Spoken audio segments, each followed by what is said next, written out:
അതെന്താ വെച്ചാൽ പണ്ട് എനിക്ക് മുട്ടയൊന്നും ഇഷ്ടമായിരുന്നില്ല പണ്ട് ഞാൻ കഴിക്കുന്ന കാലത്ത്.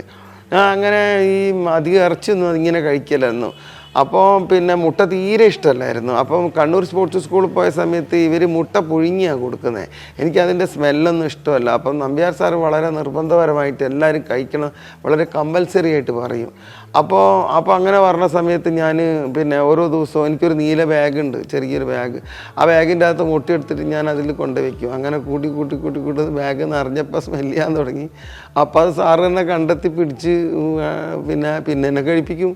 അവിടെ ഇരുന്നിട്ട് പിന്നെ എല്ലാ ദിവസവും രാവിലെ അതിലെയാണല്ലോ സാർ അവിടുന്ന് ഹോസ്റ്റലിൽ നിന്ന് ഞങ്ങളുടെ ഹോസ്റ്റലിൽ വന്നിട്ട് താമസിക്കുന്ന ഹോസ്റ്റലിൽ വന്നിട്ടാണ് ഗ്രൗണ്ടിലേക്ക് വരുന്നത്. അപ്പോൾ ആ സമയത്ത് മുട്ട കഴിച്ചോ എന്ന് ശരിക്കും ചെക്ക് ചെയ്ത് കഴിപ്പിച്ചിരുത്തിയിട്ടേ ഞാൻ കൊണ്ടുപോകുമായിരുന്നുള്ളൂ. അങ്ങനെയാണ് പിന്നെ മുട്ട കഴിക്കാൻ തുടങ്ങിയത്. പിന്നെ അങ്ങനെ കഴിച്ച് പിന്നെ ഞാൻ മുട്ട ഒരു അവസരത്തിൽ വീണ്ടും ഞാൻ മുട്ട നിർത്തിയായിരുന്നു.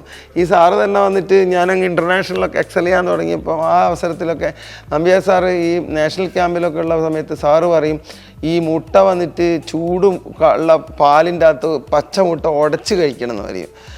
മുട്ട ഇഷ്ടമില്ലാത്ത ഞാൻ വന്നിട്ട് പാലിൽ പച്ച മുട്ട ഉടച്ച് കഴിക്കുമ്പോൾ എനിക്കത് കഴിക്കാൻ പറ്റില്ല. അപ്പോൾ അത് നിർബന്ധമായിട്ടും കഴിക്കണം എന്നങ്ങ് പറഞ്ഞ് മൂപ്പരൊക്കെ അടുത്തിരിക്കുമ്പോൾ വേറെ ഓപ്ഷൻ ഇല്ലാത്ത കാരണം കൊണ്ട് കഴിക്കുമായിരുന്നു. അങ്ങനെ കഴിക്കുമ്പോൾ ഒരു ദിവസം മുട്ട ഉടച്ചിട്ട് അതിൻ്റെ അകത്തിട്ട് കലക്കി കഴിച്ചപ്പോൾ ആ മുട്ട ചീത്ത മുട്ടയായിരുന്നു. അപ്പോൾ അത് കുടിച്ചതിന് ശേഷം പിന്നെ ഫുള്ള് ഛർദിയായിരുന്നു. അത് ഛർദിയതിന് ശേഷം പിന്നെ അങ്ങനെ ഒരു പരിപാടി ഞാൻ ഇതുവരെ ചെയ്തിട്ടില്ല. പക്ഷെ മുട്ടയോട് വിരോധമൊന്നുമില്ല, മുട്ട കഴിക്കുകയൊക്കെ ചെയ്യും.